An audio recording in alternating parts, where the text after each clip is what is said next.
इसी पर अधिक जानकारी के लिए और अपडेट के लिए हमारे सहयोगी रवि कुमार हमारे साथ जुड़ गए हैं। रवि, जिस तरीके से तौकीर यहाँ पर एक के बाद एक बड़े बयान दे रहे हैं, ऐसे में जिस तरीके से माहौल खराब करने की वो कोशिश कर रहे हैं, उन पर कोई कार्रवाई अभी तक होती नजर नहीं आ रही। आखिर कब कदम उनके खिलाफ सख्ती के साथ उठाया जाएगा? देखिए, निश्चित तौर पर तौकीर रजा के जो बयान है उसको लेकर पूरे देश भर में भी चर्चाएं होती रही हैं।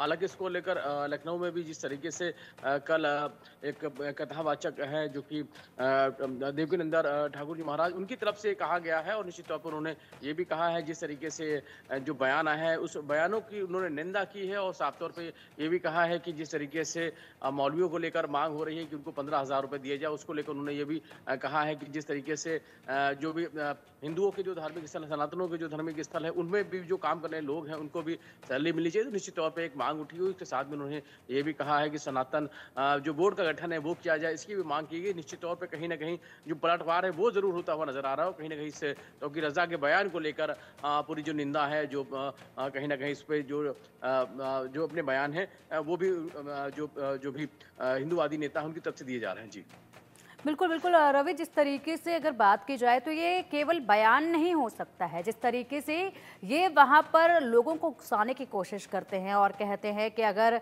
मुस्लिम जाग गया तो भारत का नक्शा ही बदल जाएगा, इस तरह के बयान भी पहले दिए गए हैं।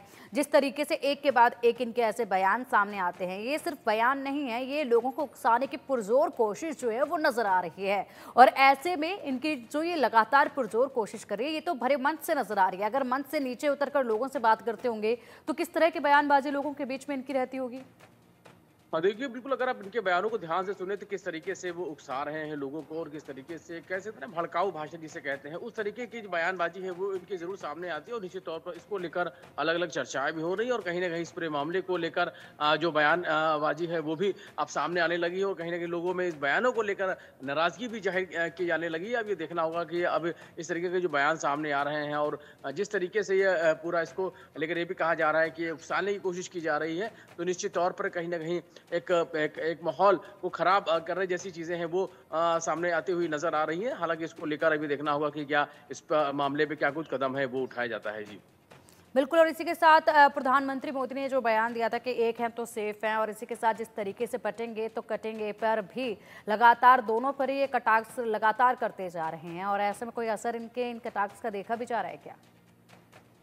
देखिए, बिल्कुल निश्चित तौर पर बयानों की निंदा हो रही है। वहीं जिस तरीके से अब एक के बाद एक पलटवार है वो हो रहा है तौकीर रजा के बयान को लेकर जिस तरीके से चर्चाएं हैं, वहीं आपको बता दें कि जो दूसरी तरफ से भी बयान है वो सामने आने लगे। चाहे हम सनातन से जुड़े हुए लोगों की बात करें, हिंदूवादी नेताओं की बात करें, तो कहीं ना कहीं इस पूरे विवादित बयानों को लेकर उनकी भी कहने कटाक्ष है या यूं कहें कि उनके बयानों में उनकी प्रतिक्रिया है वो भी सामने है। तो कहीं ना कहीं बयानों को लेकर पूरी नाराजगी पुरजोर तौर पर सुनने को भी मिलने लगी है। जी बिल्कुल रवि, बहुत बहुत शुक्रिया आपका इन तमाम जानकारियों के लिए और विस्तार से इस पूरे मामले पर चर्चा के लिए। और अब एक बार सुनिएगा ज़रूर कि जिस तरीके से यहाँ पर लगातार तौकीर रजा बयान दे रहे हैं, एक और बयान आपको सुनाते हैं।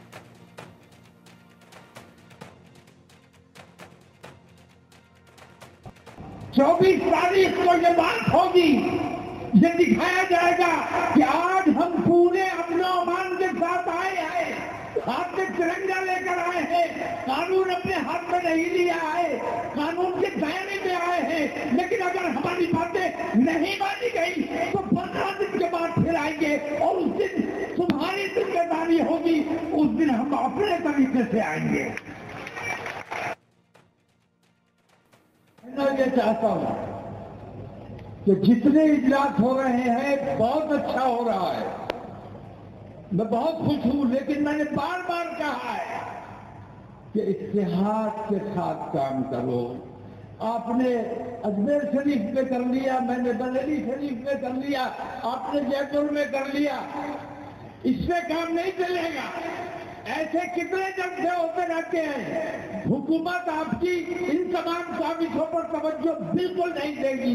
अगर आपको अपनी बात मनवानी है तो उसके लिए ये जरूरी है कि तमाम मुसलमान मुत्तहिद होकर एक आवाज में एक साथ आओ और दिल्ली का घेराव करते हैं।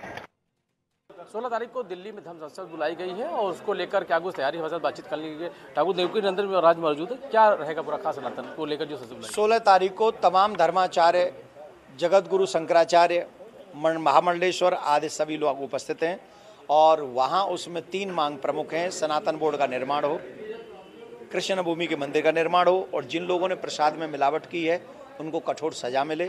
और आपके चैनल के माध्यम से हम निवेदन कर रहे हैं, जितने भी सनातनी सुन रहे हैं, अपने अधिकार के लिए सभी लोग 16 तारीख को 16 नवंबर को दिल्ली खजूरी खास, जमुना खादर, शाहदरा पहुँचे, पुस्ता 4 पुस्ता 5 पे पहुँचे और अपनी आवाज़ को बुलंद करें। आपने कहा यूपी से इसकी शुरुआत होनी चाहिए। योगी सरकार है तो हम चाहते हैं कि उसका अगर प्रारंभ उत्तर प्रदेश सरकार करेगी तो एक अच्छा मैसेज सनातनियों के लिए पूरी दुनिया में जाएगा। 15,000 मौलवियों को दिए जाने की मांग हो रही है, 15,000 मौलवियों को दिए जाने की मांग हो रही है। मंदिर से जुड़े हुए लोगों, सभी मंदिर के लोगों को भी वो 15,000 रुपये मिले जो मंदिर में काम करते, चाहे वो सेवक हो, पुजारी हो, कोई भी हो, सबको मिले। कह रहे हैं दिल्ली घेर लो, क्या अरे उनको सजा मिलना चाहिए।